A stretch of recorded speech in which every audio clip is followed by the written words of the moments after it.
নিরামিষ দিনে যদি কোনো ভালো রেসিপি রান্না করতে হয় তাহলে কিন্তু একটু ওয়েট করতে হবে, আর মাত্র কয়েক মিনিটের মধ্যে এই রেসিপিটা কিন্তু তোমাদের সাথে আমি শেয়ার করছি, সেটা দেখে নিতে হবে। তো চলো, প্রিয়াঙ্কাস ফুড ডায়েরিতে তোমাদের সবাইকে ওয়েলকাম। আর আজকে রান্না করছি মিক্স ভেজ, একদম ভেজ একটা খাবার, যেটা কিন্তু যে কোনো অনুষ্ঠানে তোমরা ট্রাই করতে পারো। তাহলে চলো দেখে নিই কী করে এই সুন্দর রান্নাটা আমি করছি। এখানে সবজি কিন্তু তোমরা নিজেদের ইচ্ছা মতো নিতে পারো। আমি এখানে নিয়েছি গাজর আর আলু, সেটাকে প্রথমে ভাজা করে নিচ্ছি। তারপর নিয়েছি এখানে বেবিকর্ন, ক্যাপসিকাম, সেগুলো কিন্তু এক এক করে সাদা তেলে ভাজা করে নিচ্ছি। আর বেবিকর্নটাকে একটু ভাপিয়ে নিয়েছিলাম। এরপর আমি নিয়েছি ফুলকপি, সেটাও কিন্তু ভাজা করে নিচ্ছি। এবার তুলে নিয়ে সেই তেলের মধ্যে আর একটু তেল অ্যাড করে দিয়ে দিলাম গরম মশলা ফোড়ন। গরম মশলাটা আমি তুলে রেখেছি, ফেলে দিয়েছি, কারণ গরম মশলার গন্ধটা চাই, গরম মশলাটা মুখে পড়ুক সেটা চাই না। তারপর আমি অ্যাড করে দিয়েছি কিন্তু এর মধ্যে আদা আর কাঁচা লঙ্কা বাটা।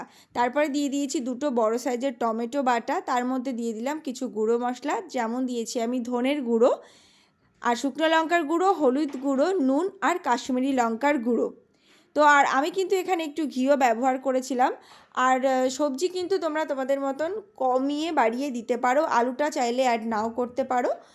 আর এবারে আমি ভালো করে মশলাটা কষিয়ে নেওয়ার পর এর মধ্যে দিয়ে দিলাম কাজু চারমগজ বাটা, সেটাকে দিয়ে প্রায় 5 থেকে 6 মিনিট ভালো করে কষিয়ে নিয়ে তেল যখন ছাড়বে তখন আমি এর মধ্যে অ্যাড করে দিলাম টক দই। টক দইটা দিয়েও কিন্তু ওয়েট করতে হবে তেল ছেড়ে দেওয়া পর্যন্ত, একটু হাতে সময় নিয়ে কিন্তু রান্নাটা করতে হবে কষিয়ে কষিয়ে। তারপর এর মধ্যে ভেজে রাখা সবজিগুলো আমি অ্যাড করে দিলাম। দেখতেই পাচ্ছ এখনই কিন্তু মনে হচ্ছে খেয়ে নিই, কিন্তু এখনও কিন্তু রান্নাটা শেষ হয়নি।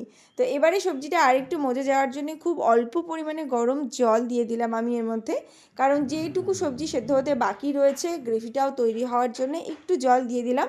অন্যদিকে কিন্তু আমি একটা প্যানে বাটার নিয়ে নিয়েছি, এর মধ্যে দিয়ে দিলাম মাখানা।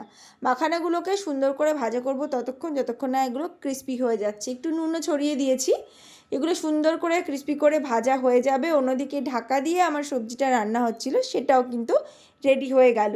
তারপর এর মধ্যে আমি দিয়ে দিলাম সেই ভেজে রাখা মাখানাগুলো, আর দিয়ে দিলাম উপর থেকে গরম মশলার গুঁড়ো। তোমরা চাইলে এখানে আর একটু বাটার অ্যাড করতে পারো। তো এবারে সুন্দর করে সবটা হয়ে গেলে কিন্তু নামিয়ে নিতে হবে। আর আমার মিক্স ভেজ একদম তৈরি। রেসিপিটা ভালো লাগলে চ্যানেলটাকে সাবস্ক্রাইব করতে ভুলো না, সাথে থেকো। দেখা হবে আবার নতুন সুন্দর একটা রান্না নিয়ে। ততক্ষণ পর্যন্ত টাটা।